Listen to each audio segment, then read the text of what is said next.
Okay, first video of 2025. Hi, I'm Faye to talk about rent-a-girlfriend stuff. Unfortunately, I never got to upload chapter 358 because I had a very big vision for it that I never got to make because, well, to be honest, I kind of just took a break during New Year's time because I was just very tired. So I do apologize for not uploading that video, but I will be uploading it. I'm going to upload it after this one. This is going to be the first video of the new year just because it makes sense at the very least to start with this one. With that said, chapter 359 of Rent-a-Girlfriend. This chapter, the preview for it was Reverse Escort. Personally, I thought it might be Kazuya, or another interpretation could be that Chizuru has been the one escorting Kazuya this entire time during this date, even though it's Kazuya's date, he planned it, but there's a thematic purpose to Chizuru leading in this time. So it'd be interesting if maybe Kazuya recognizes, oh shit, Chizuru's been leading this entire time. So it's gonna be interesting to see how it all plays out. With that said, we're gonna stop talking, let's get into this video. Chapter 359, the first chapter of the year. Let's see what kind of tone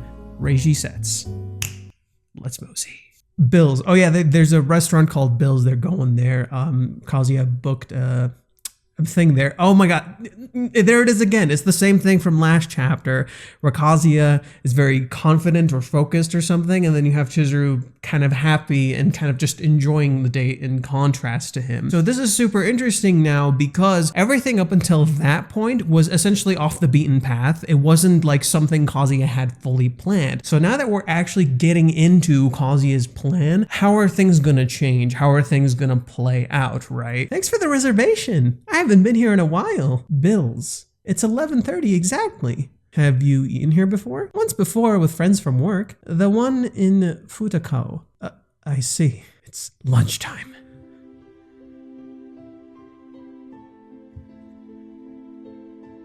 Okay. Let's just analyze it very quickly. Symbolically, it's very cool. Is Chizuru essentially looking out into the sky? Interestingly, similar to how Kazuya was looking out into the sky, but the positions of them are reversed.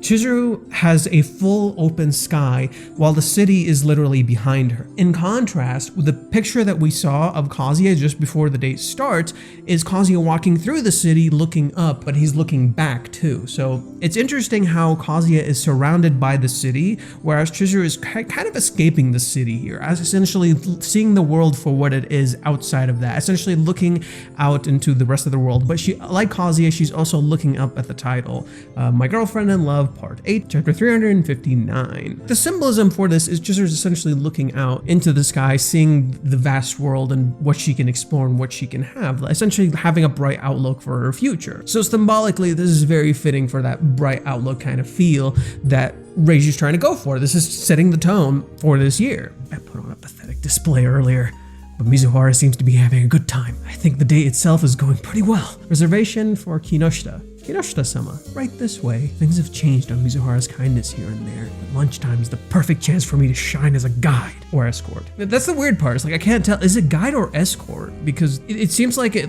both work, and thematically, personally for me, I think escort work. Like I get why they wouldn't use escort in the translations because like there's that underlying negative implication of what an escort is, right? Especially in the United States. So a guide just makes a lot more sense when you're pitching it to a traditional American audience, right? Like, or just, yeah, because this is targeted towards Western readers. So yes, pitching that, this is part of localization, pitching that to a Western audience just makes sense to call it a guide and not an escort, even though like there shouldn't be a negative connotation to the word escort, but again, there is. However, the word escort, personally for me, I think makes more sense. I could completely be wrong. I don't know the specific wording of the Japanese. I looked it up a little bit, but I haven't asked. And I think that fits a lot better because of the fact that Kazuya is being a reverse rental. So that matches perfectly with the rental job, the idea of being an escort, because that's kind of what it is in a sense. Like you're escorting someone around, you're helping them, you're not only guiding them through some of their like experiences that they've never had before, but you're literally guiding them through the city. So in that sense, guide can also work, but I think when you say the word guide, it kind of possibly misses the thematic meaning of Kazuya being the rental boyfriend in this scenario. Let's continue. That's why I have to pull through here. This is for the big points. I relied on her a lot, even during our rental dates. I was her client after all, but I need her to know that she can rely on me during private dates. It's okay. I did a thorough rehearsal. Keep it simple and be confident. I just gotta keep things moving and lead the way. Have a seat over here. It's the same table as the rehearsal. Interesting. Okay, so everything is going according to his vision.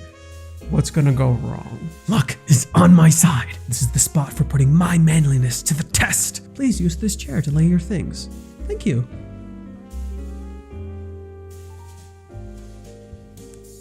Thanks. No problem. He's so cute. I love it. Have you guys noticed a reoccurring pattern of Kazuya looking away now? A common thing that was happening during the cohabitation arc was Chizuru would look at him and then Kazuya would notice and she would look away, right? Now, throughout this particular date, I've noticed a consistent pattern of Kazuya looking away whenever she directly looks at him. It's like he can't look at her. And I think that's kind of an important element here. And in them being selfish and being themselves, they'll get to open up. Damn it. I don't want to make it weird. I'm not used to this. But you practiced. See, it doesn't matter how much you practice because you're going to build it up in your head and you might end up choking in the end, right? So it's the idea of just kind of flow with the feeling, right? Here's some cold water. Thank you. Be confident and be bold. God, I'm trying too hard. Is Mizuhara really enjoying herself? This is so embarrassing. What are you talking about? Only losers think that kind of stuff. Thank you, Yamori-san. I'll keep trying. I need to calm down. We ordered food next. Let me think. Say, I know what I'm getting, so take your time. I'll pick out dessert while you wait. This is your one and only option. Bad mini decisions, bad mini advice. There we go. What's gonna happen when the bad mini advice kicks into gear? My one and only option. I have no idea if this will make Mizuhara happy, but it's the best I've got right now. First, I gotta open the mobile order and look at my own menu. Where's the QR code? Wow, they have more items to choose from. I know it's noon, but I might be in the mood for something on the breakfast menu. Wait! The QR code's under her hand. Did she scan it already? This looks delicious. That was quick. Man, she did that immediately. I didn't even have the time to look for the code myself at all. I got avocado toast the last time. It's too late for me to scan it now, isn't it? But leaving it like this isn't good either. Sis would be looking at our own phones. The ball is in her court. Wanna see? Yeah. Kazuya was so focused on following the date plan, Chizuru was just doing it already. She was already going in her own world and it ended up actually involving him even. Notice how she's literally the fucking lead. I keep saying this, going through her own shit and essentially sweeping Kazuya into her own world. And I think that's literally the next page you're gonna start seeing it. She's super close too. Ordering a plate of salad would be too much, huh? Yeah, look, they have linguine and hamburgers too. Yeah, they do. It's happening. She's guiding me instead. There it is. All right. It makes too much sense. Reverse escort. There it is. Reverse guide. Forced smile. Awkwardly tilted posture. Arms without a purpose. Everything looks so good. What's going on right now? Is she my nurse? She's done nothing but hold my hand the whole way. It's like I'm totally dependent on her. This is a character study. This is a character study of Kazuya's character and how, in a lot of ways, even when he tries to control the narrative or be an active character, she's leading, right? It feels like he can't be an active character. In a lot of ways, this is also a meta commentary on how a lot of the readers view Kazuya and how he literally, it feels dependent on Chizuru in a lot of ways. She controls the narrative, she leads the narrative, but there's a thematic purpose to this, right? This is Chizuru's element. And so it's curious how Kazuya will deal with this when challenged with this idea, because this is literally what happens in Paradise. This is a core part of Kazuya's trauma in Paradise. This is literally what happens to him, except now it's a positive thing, right? In Paradise, Kazuya is actively trying to gain control of the situation. He's actually actively trying to take control like he took control in the movie arc. And every single time, he literally can't. Chizuru is the one in control and Chizuru refuses to budge. But at the same time, Chizuru is in a lot of ways letting people take control of her. In that case, Mommy, right? And in the very end, she takes control back. This is the thematic meaning of when Chizuru kisses him in the end, the whole thing where Kazuya says everything turns to face you you, the world turns to face you or something like that. From the flower to the trees, the world turns around you or something like that. So this is the thematic purpose of that. And this is essentially a huge challenge to Kazuya's character. What a way to start the year, right? Thematically speaking, this is fantastic as a direct challenge to Kazuya. What's interesting too is the numbering of the chapters. It's chapter 359, part 8. 8 in Japanese is oftentimes correlated to growth, prosperity, and a lot of good things. 8 is also directly in Minnie's name. It's literally like in Yamori. It's the kanji for it. In that same way, number 9 in particular is the number for torture. Now, I have talked in the previous videos where I've said Reishi has essentially been using these numbers in some way, shape, or form. So there's an interesting element of like 3 and 5 Kazuya's numbers are like his arc right now.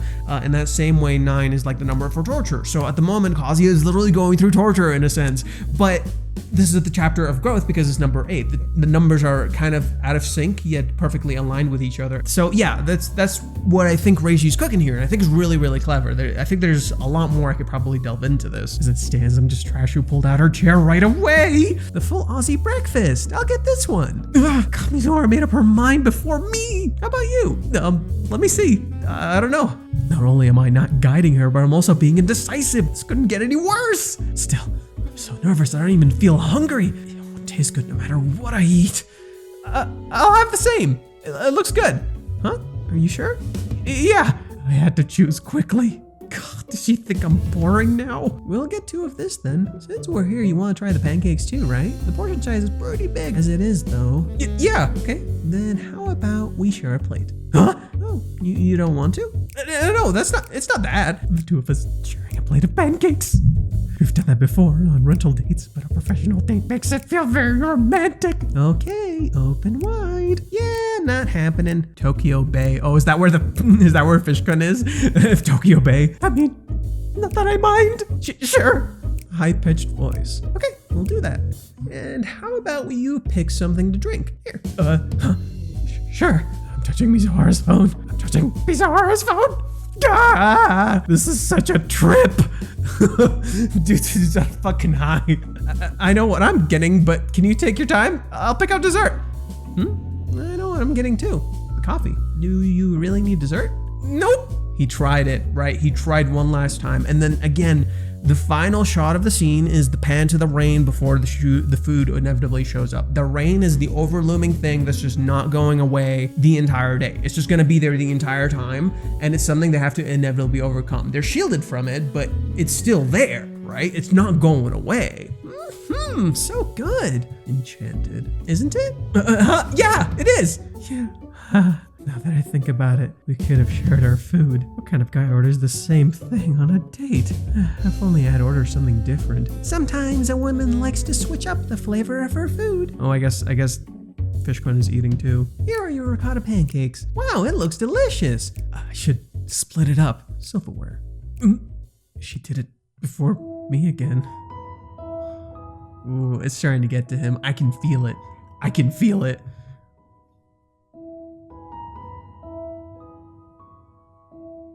And she's so elegant too. Here you go. Thanks. No problem. She went out of her way to do mine first. I do love how you can see he's a little sad, but he's also a little happy. That's the thing I've noticed consistently about this entire date, right? For every sad moment, whenever Chizuru does something, he's just happy to be around her. And it's just these underlying feelings underneath, right? In that same way, it's clear like there's a fundamental contradiction happening where 2 things are happening at once.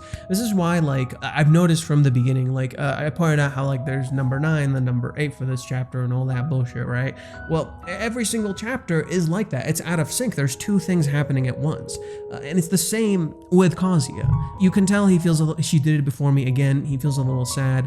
And yet, right? She went out of her way to do mine first. Like he's appreciating her in this time, despite the fact that he feels unworthy to be here or that he's not doing good enough or shit like that. He's still appreciating his time with her. He's still appreciating her. So there's literally 2 things happening here. And it's so interesting how complex these characters are, but in some ways, how complex this arc is because it's literally a fundamental exploration of Kazuya's character. Whereas Chizuru, who has in some ways practiced this and has done this for a long time, in a lot of ways understands how to do this without actually having a real relationship, in a sense, a romantic one.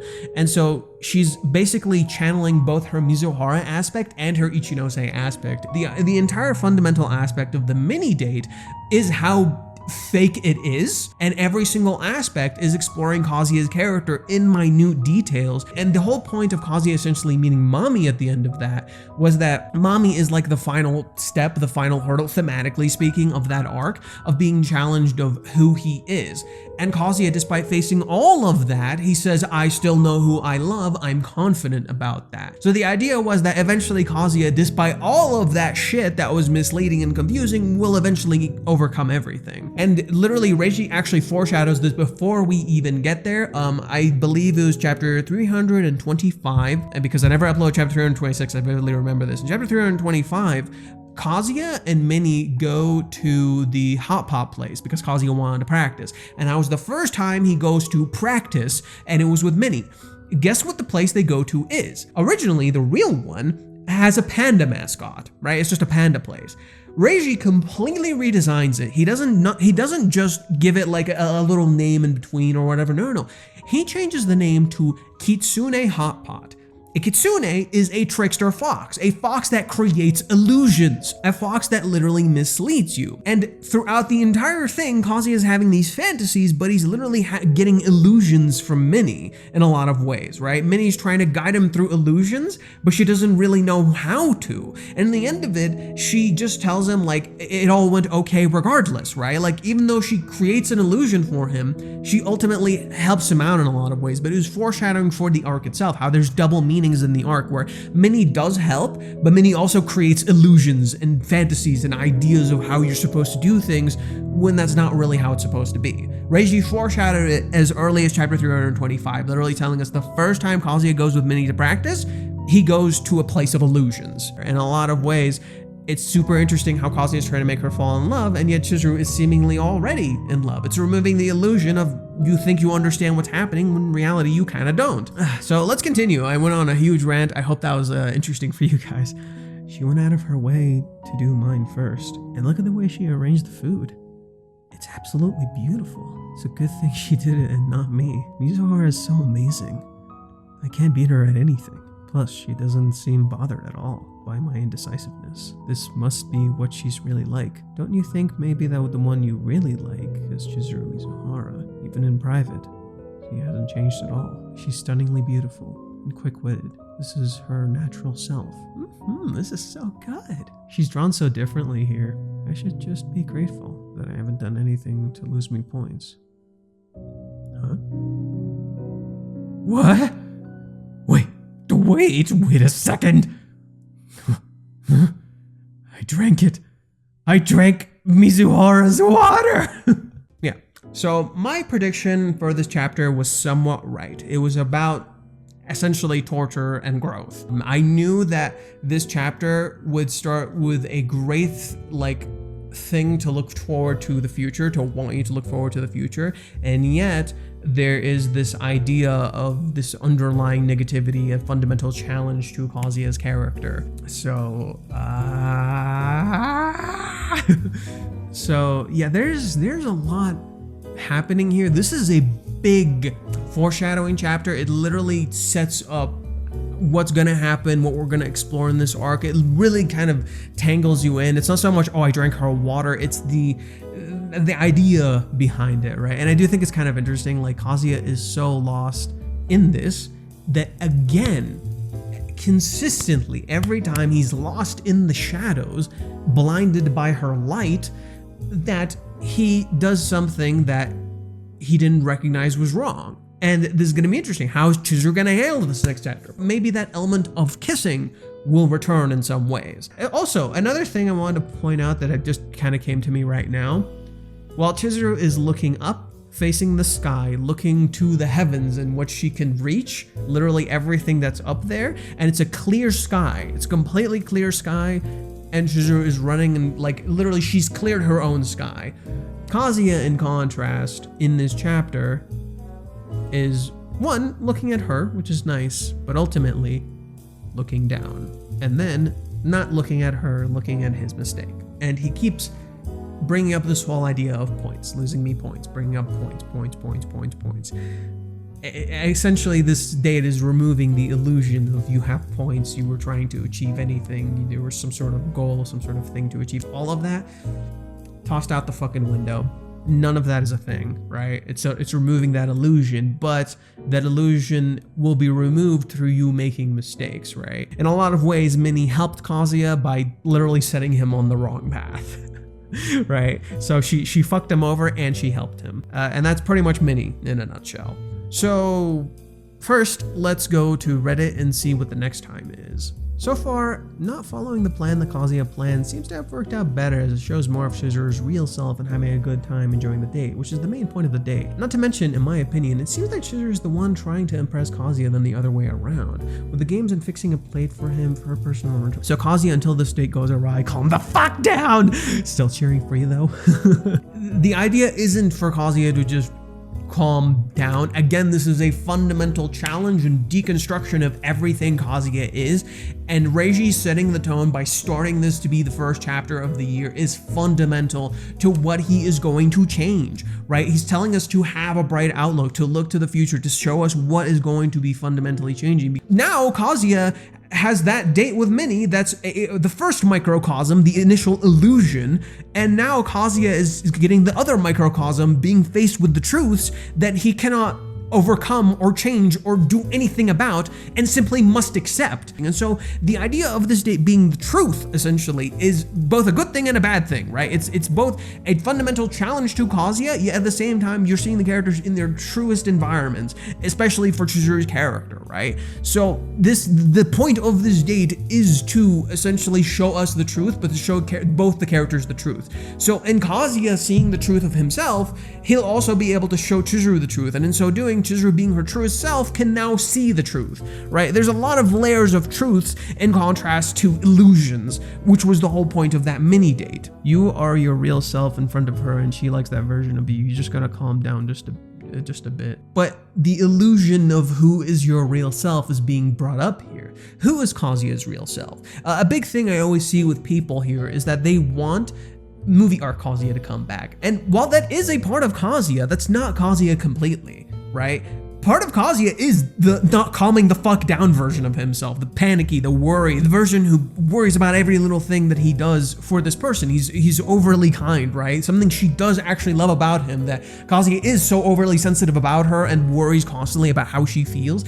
That is part of Kazuya, the awkward, silly, weird part of Kazuya. That is Kazuya too, just as movie arc Kazuya is, right? Both are part of himself. And Chizuru brings that part out of him, right? The movie arc Kazuya, Chizuru brings that part out of him. So one thing I've always thought of in terms of Kazuya and Chizuru's relationship that is a very easy comparison I can strike for you guys is Cloud and Tifa's relationship in Final Fantasy VII Remake, as well as Cloud and Aerith's relationship. Because essentially, Tifa and Aerith essentially bring out the best parts of Cloud, right? Like Aerith has that part of Chizuru's personality that's super bright and outlooky, but she's in a lot of ways alone and lonely, and yet this is why she can appreciate life. Very much kind of matching Chizuru. This is why Aerith and Tifa have kind of a sisterhood, because Tifa is very much in that same kind of boat, but in a different sense. Having lost her home and all her friends and family members, all she has is Cloud. And so her relationship with Cloud is that Tifa essentially brings out the real Cloud, while at the same time she's part of his inferiority complex, and it shows how they have a very complicated relationship. Whereas like Kazuya, Cloud is trying to conform to a traditional idea of masculinity. That's a huge part of his character, of the illusion of that. And Cloud as a character fundamentally faces a lot of illusions throughout the narrative of Final Fantasy VII, right? And yet in that same way, Cloud has a fundamentally fractured identity where he has so many layers of himself, and you essentially come to understand Tifa essentially loves all of him, not just one part or the other. She loves every part of Cloud. She loves the goofy, childish Cloud. She loves the serious, under control Cloud. She loves the illusion Cloud, just as Chizuru essentially loves all of Kazuya. She loves the goofy side, the cool masculine side that she brings out, just as in a lot of ways Tifa essentially brings that part of Cloud out too, and sometimes the protective side, the cool and under control side. So there's a lot of similarities I can strike with these characters, and I kind of want to, this is the reason I made that comparison, is to help you understand how confident Kazuya comes out because of Chizuru. He doesn't just come out all the time, right? He comes out for other people. He doesn't come out for himself. So it's interesting to bring that up here, where Chizuru says she doesn't know how she feels, but the reason that was happening in the first place was just because Chizuru was lost her character, right? She was lost in that illusion of who the fuck am I? That's how you gain confidence. You know who the fuck you are, right? You can't just get confidence, you gotta know who the fuck you are. So Kazuya gaining confidence in this arc is essentially knowing, I'm a fuck up, I'm awkward, I'm weird, but that's okay. Let's see, oh my god. Oh my god, oh my god. Why did I take so long to get to this chapter? I recorded this so much later. I regret it now. Okay, let me put it this way. It's better than a spoiler. It's better than the spoilers. Chizuru isn't playing with her phone, which is my concern in this chapter. Yeah, she's not, right? Chizuru is trying her best to impress Kazuya. She wants to show Kazuya that she's worth being his girlfriend. That's always been her thought in the back of her mind. That is kind of true. I will give you that. She is trying her best. You are right in that part, but it's more so to convince herself than it is to convince Kazuya. That's part of the illusion, right? Chizuru is trying to be worthy of Kazuya, and here he is feeling unworthy of her. That's part of the illusion, right? Like, you think Chizuru is trying to impress Kazuya when in reality this is her truest self, and she thinks the way she can be like with Kazuya is being her truest self. But that's part of the misunderstanding and the illusion of these characters. What I mean is, she's trying to do something good for Kazuya, but Kazuya, on the other hand, interprets it as if his masculinity is being questioned. I don't know if it's his masculinity, but Kazuya does have a fundamental struggle with masculinity. But like, that's the thing, is like, this is the interesting part, is like, he just doesn't feel like he's good enough to essentially have agency within his own date.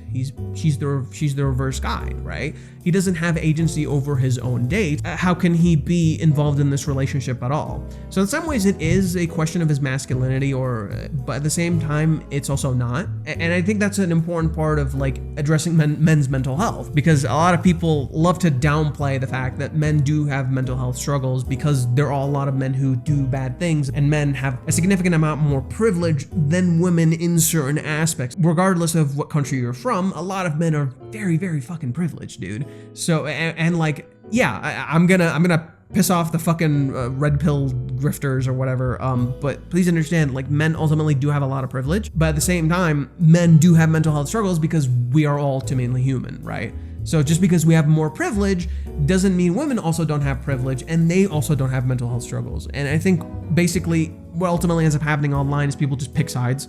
It's like, right, they're bad because a lot of them do this, but for some reason that represents all men. In the same way, some woman does something wrong and it somehow represents all women, and it's fucking stupid. But ultimately, like, this is a challenge and an exploration of Kazuya's mental health, because that's kind of how the series started in a lot of ways, and Chizuru has overcome a lot of her mental health problems, literally having a bright outlook and facing the world with like such a bright outlook that she got through Kazuya and Minnie. How do you achieve that? That's the interesting part. In contrast to how Chizuru dealt with it, how her relationship with a lot of the women around her helped lift her back up, in contrast to the other women around her who tried to put her down. Kazuya, in contrast, doesn't really have many guy friends who lift him up, and the ones who do can't fully. Like Curry trying to push Kazuya to be confident, sex can happen, literally can't lift him that far up, because Kazuya just already questions his masculinity. It wasn't so much Chizuru triggered it, it was already there to begin with. So yeah, let me continue reading what this says, but Chizuru doesn't need to do that. What I mean is, she's trying to do something good for Kazuya, but Kazuya on the other hand interprets it as his masculinity is being questioned, but Chizuru doesn't need to do that. She already knows how much Kazuya has done for her, and now she wants to return the favor. I guess in some sense,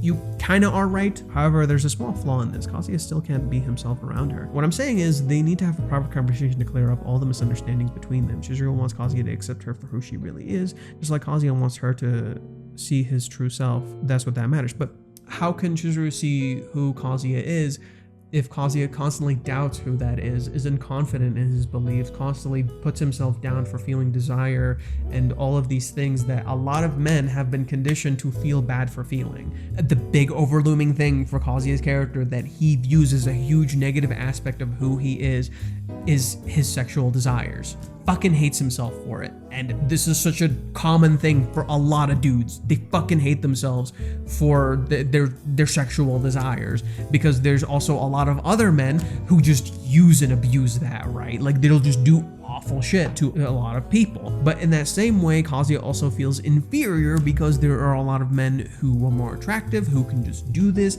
And that's a fundamental question of who Kazuya is, because a lot of people will be like, oh, do you want that? Do you want to be that bad person? Which isn't really what's happening here. That's not how it works. Essentially, you've been socially conditioned to think this way. It's not what you actually want, because when someone will ask you, you'll be like, no, you've been socially conditioned to essentially want that element of power and control, or some being essentially better, but it isn't what Kazuya wants. And that's the irony, is like Kazuya just wants acceptance, right? He just wants acceptance of these parts of himself, but how can he get acceptance if he doesn't accept it himself? So that's the big thing, is like these aspects of Kazuya, he does not respect himself. He doesn't accept these parts of himself. And so essentially Kazuya is constantly having a question and a crisis of identity, in the sense that like he both knows who he is and yet he does not. And yeah, and like Reiji's foreshadowing a big conversation that's gonna happen to clear up misunderstandings, but seeing this chapter makes me feel more confident in the they're gonna fight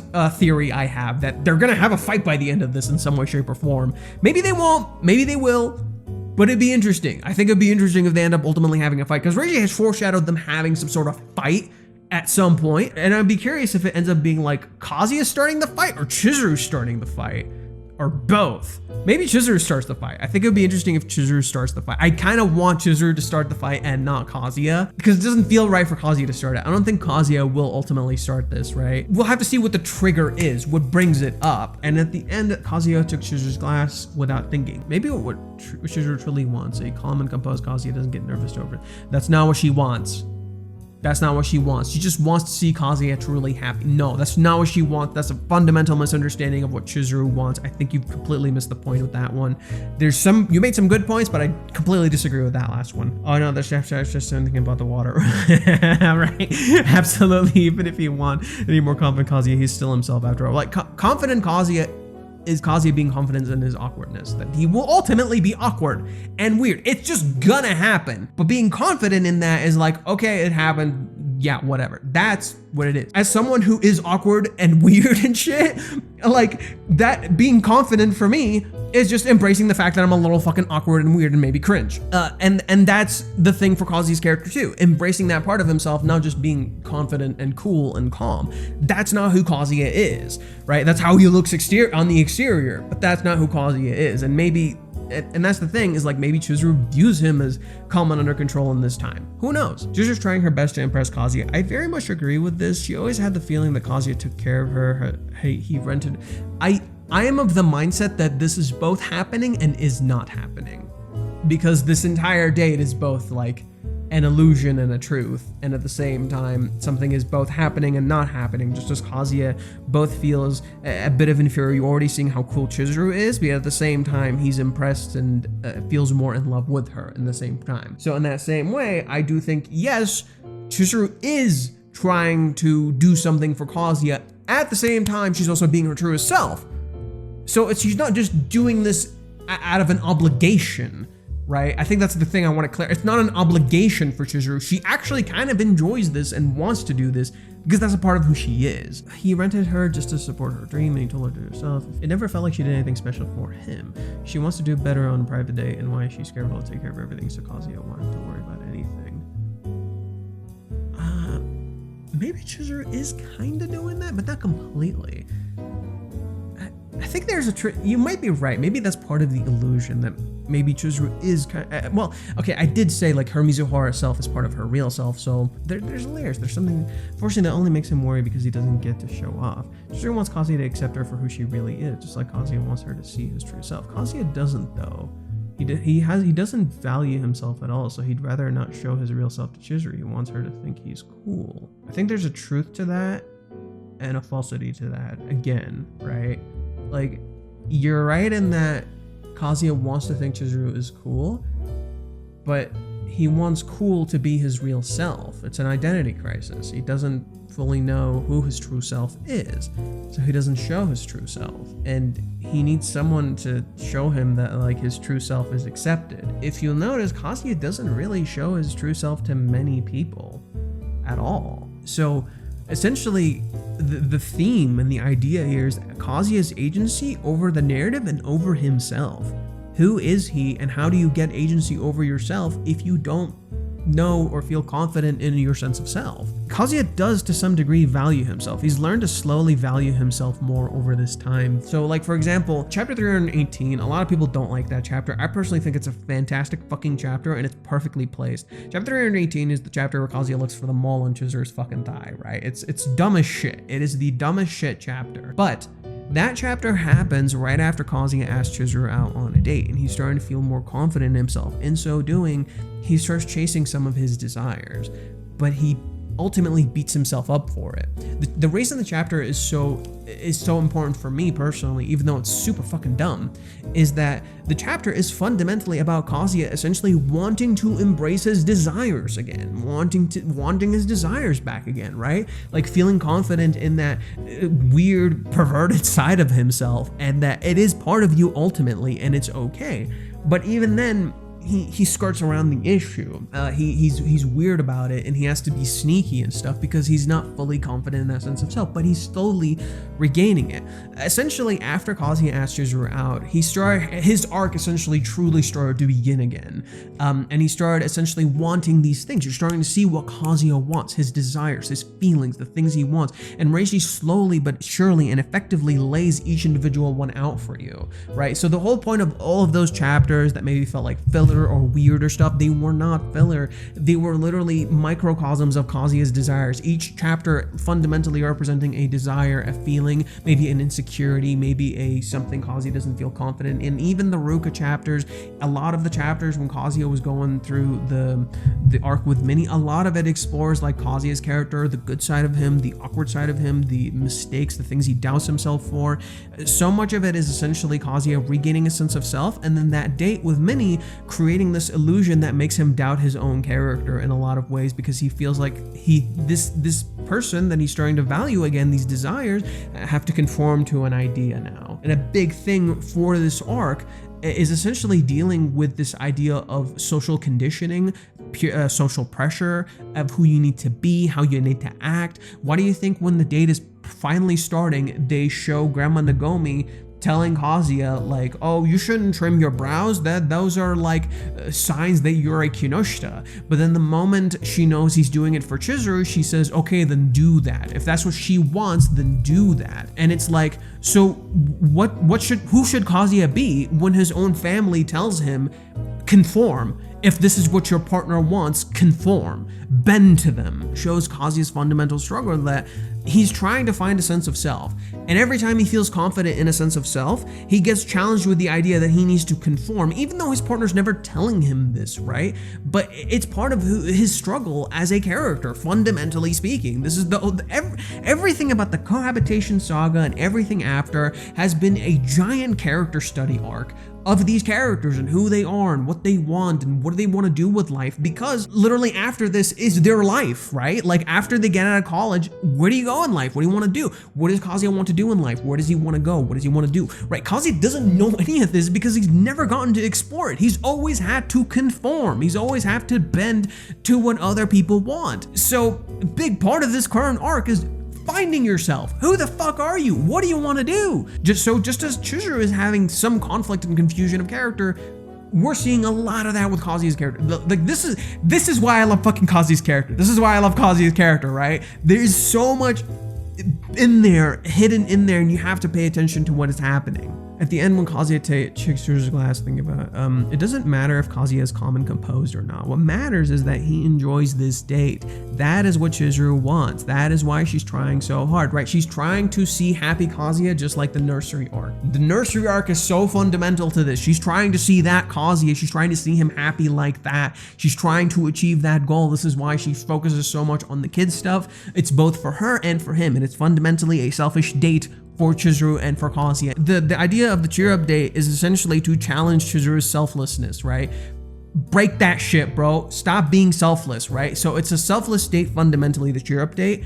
It's Kazuya being selfless. Essentially, by the end of it, he uses his selfish side to make Chizuru stop being selfless and just embrace that she's feeling shit. In this date, it is the fundamental reverse.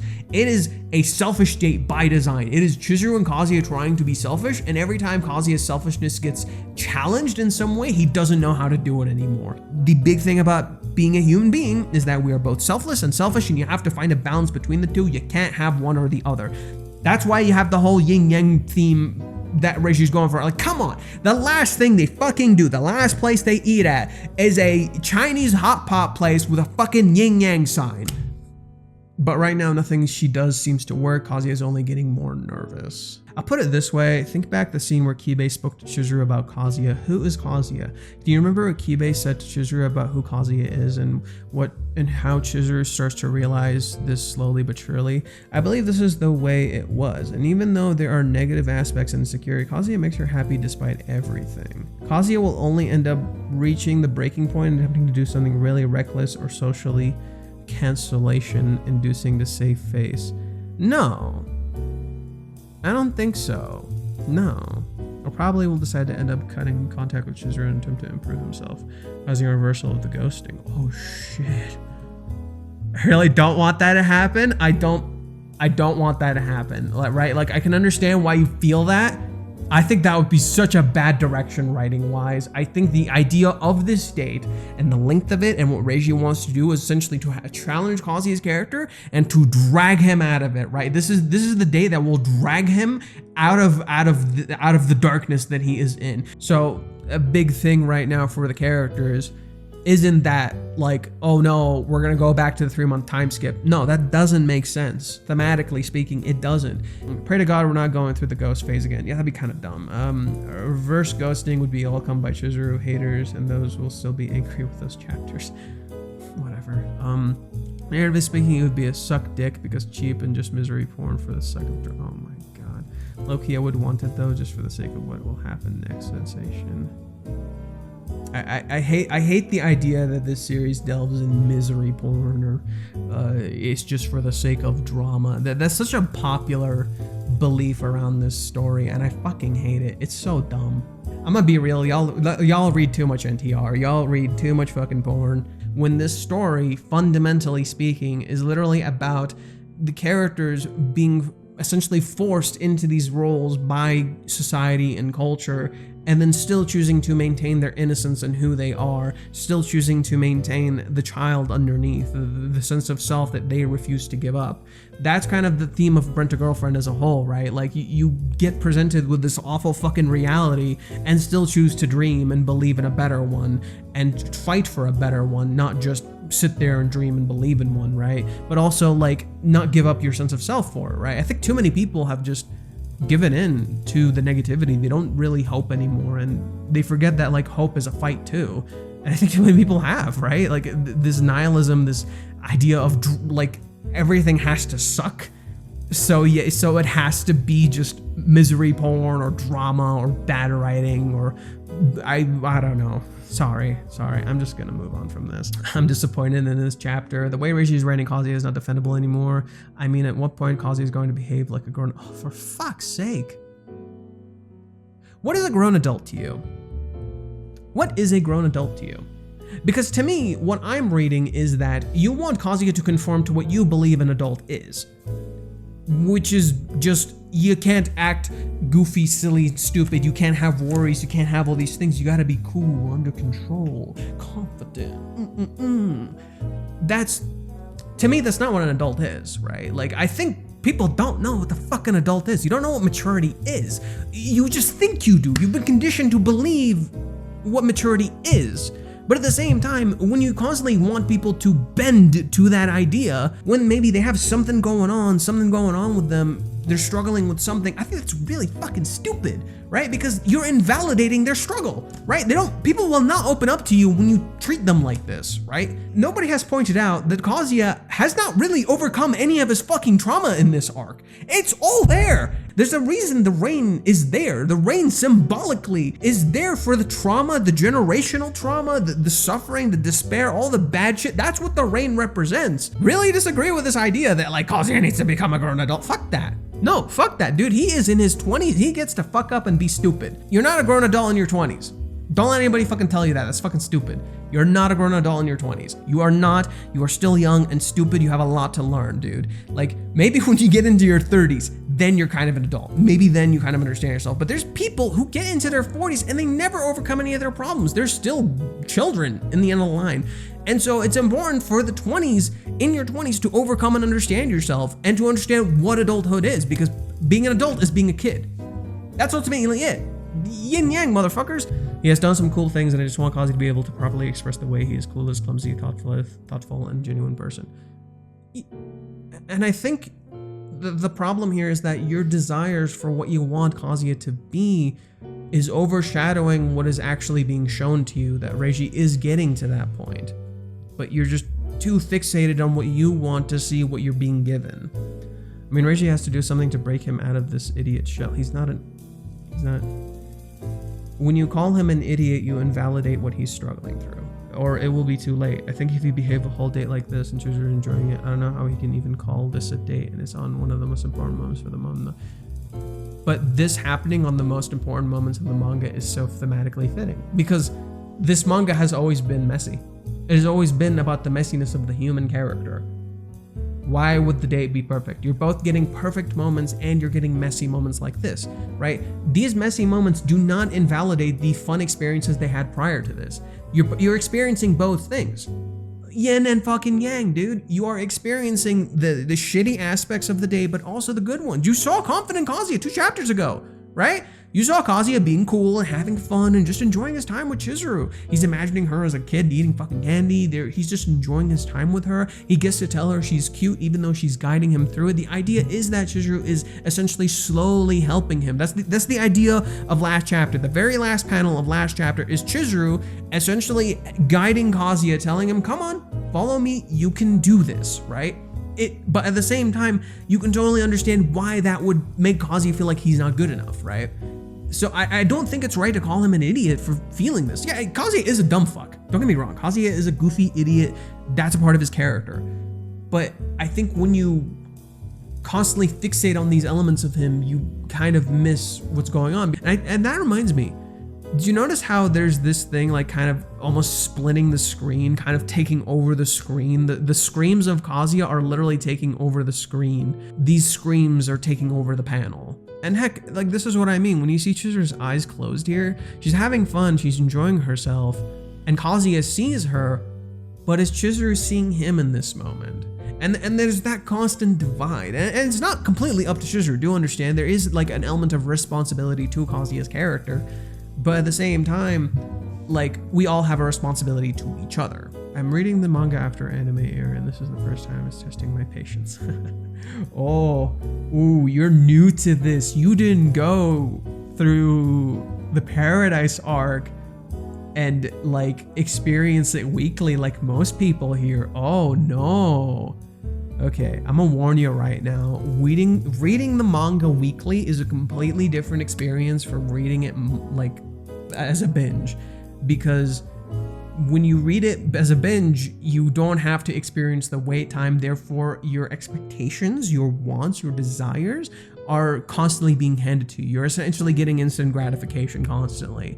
In contrast to when you have to sit down like me and analyze each individual chapter, you actually have to appreciate each individual thing, take in the experience completely. And I think you're too fixated on what you want that you're not noticing what's being given to you.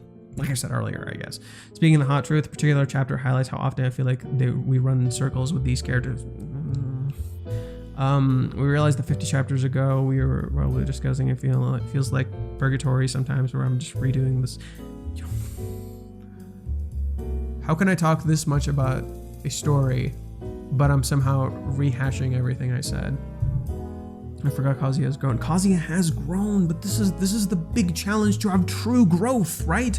Like, this is what true growth is. You need to have that big challenge for your character.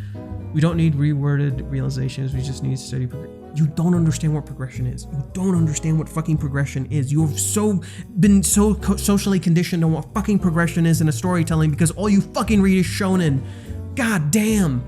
This is why, like, I'm so frustrated by anime and manga and a lot of the things I interact with, because most of the ones I read have this illusion of progression, of steady progression, but a lot of them don't even feel natural. Like, I've been reading so much stuff, like I read constantly, and like I think too many people are like stuck on like presentation. I guess that's the best way I can put it. Too many people are stuck on this idea of presentation that they don't analyze or understand what is being given to them in writing, right? It may look similar, but it is not the same. There is so much here. I honestly like that it isn't steady progression. Kazuya gets determined to show Chizuru what a man he can be, only to always fail spectacularly. He can't. He just isn't the man he would like to be. It would be time to give up trying, but Kazuya isn't the type to give up. Chizuru likes the man Kazuya already is. He doesn't need to be different or better. The fact that he is currently trying too hard to be someone he is not takes away from his enjoyment of the state. I'm not suggesting he should be getting better, but there's something telling about a character relearning things he already knows about someone, or when he revelations. No. How is Kazuya relearning this, right? This isn't a relearning thing.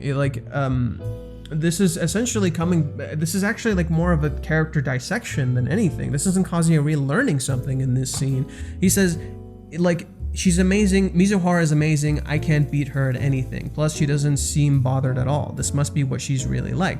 So when you read those words, you think, oh, Kazuya is relearning this. In reality, Kazuya is like, oh shit, even in a private date, she doesn't change. Even in a private date, she's always perfect and great. And she's stunningly beautiful and quick-witted. This is her natural self, right? So notice the words natural self.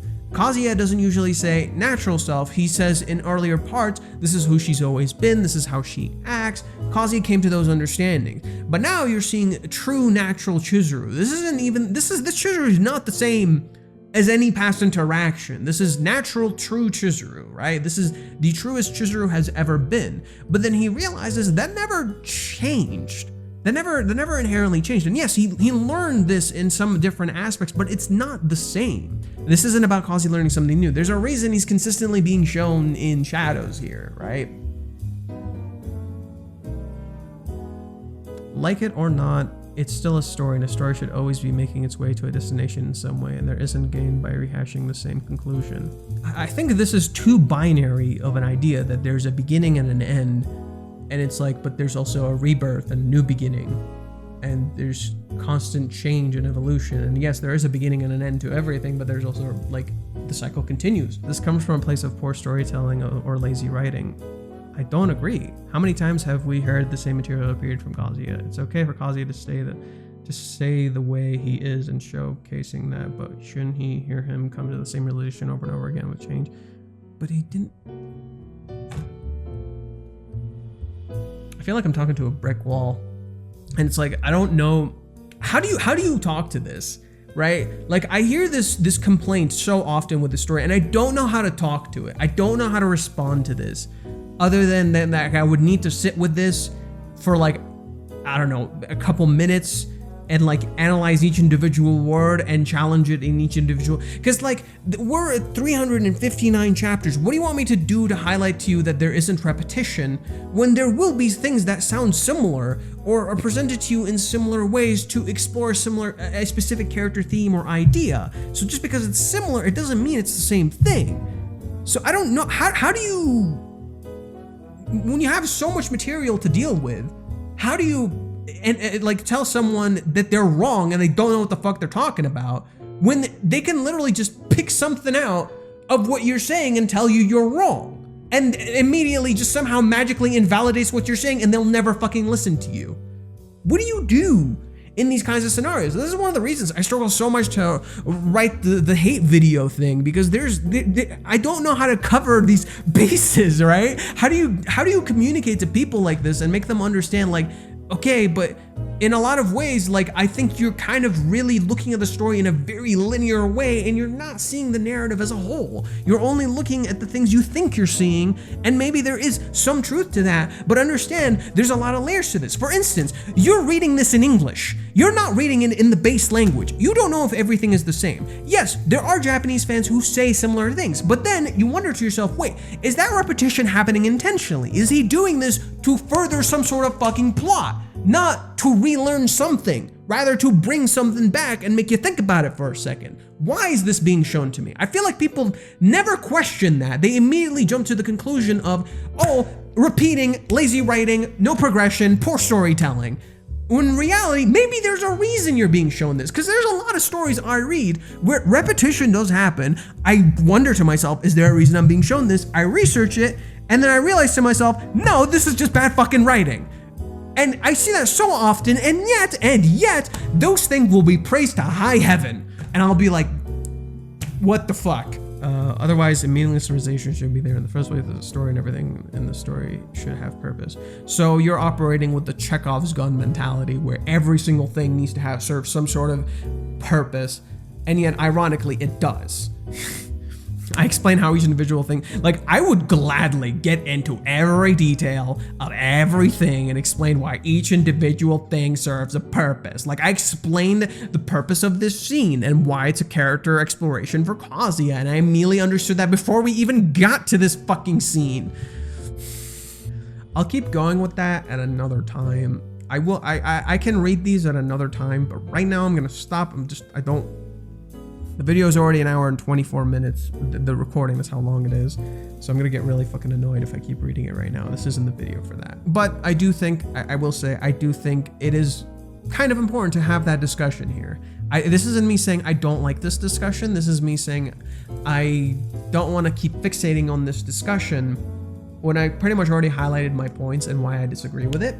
But if you'd like me to delve more into this discussion, as a way to maybe build up and like know how to tackle this in the future, especially for such a big video where I want to dissect these arguments, then sure, I will gladly come back to this. But for now, we're just gonna stop on this thing and maybe make it its own video or something.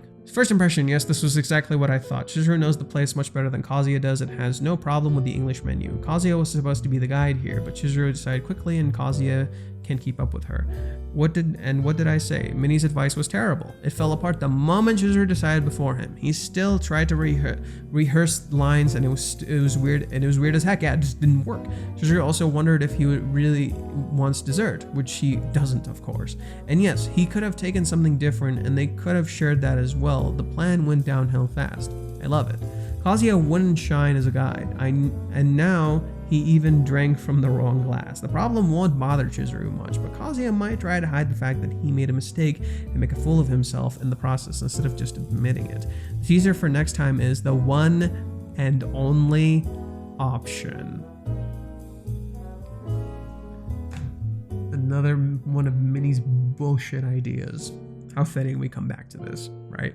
Next time, Kazuya is going to be put in a situation where he thinks this is the one and only option. And of course, that's going to get refuted. Next chapter is chapter 360, part 9. So a new beginning, but 69.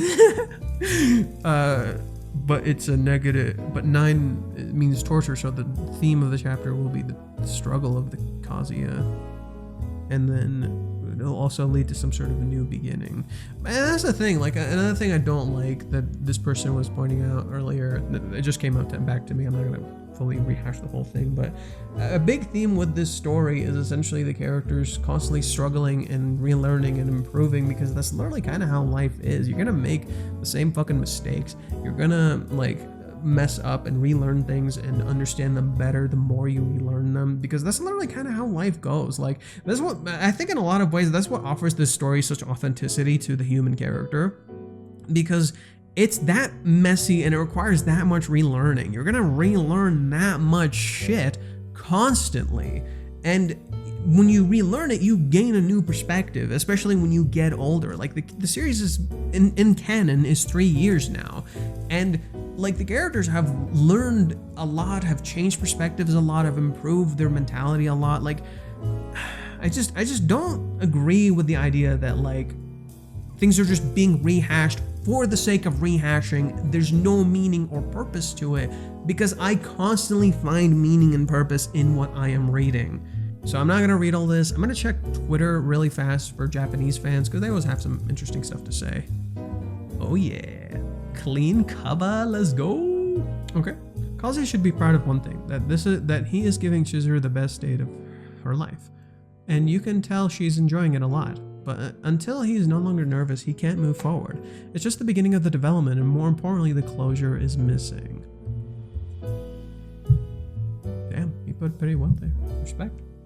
Let's see, Kazuya is a nice guy, but his own view of himself prevents him from recognizing it. It's layered. It's not just his own view of himself, it's social conditioning. It's literally people conditioning him to feel like it's literally the things you are taught as you grow up and you become part of society and all that bullshit.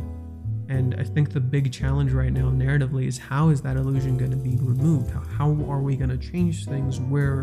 What's going to be the tipping point to shift narrative? And Reiji's kind of setting up for that shift. Good morning, Wednesday. Today's release of the weekly magazine, Kanokari, was Kazuya as usual for the first time in 2 weeks. The long preview section was like they wanted to show the previewing doesn't really work. Oh, it was very cool. We'll also do let's read this. The reconnaissance section was so long that it seemed like they were trying to show the reconnaissance isn't very effective. So he's referring to the mini thing. Yes, but also to create an illusion, to create an idea. I love the style of Reiji's cover, but at the same time, I find him complicated. The painting must be because of the background. You think the painting is complicated? I love the style of Reiji, but at the same time, I find them complicated to paint. Oh, because they color stuff. That's what they're talking about.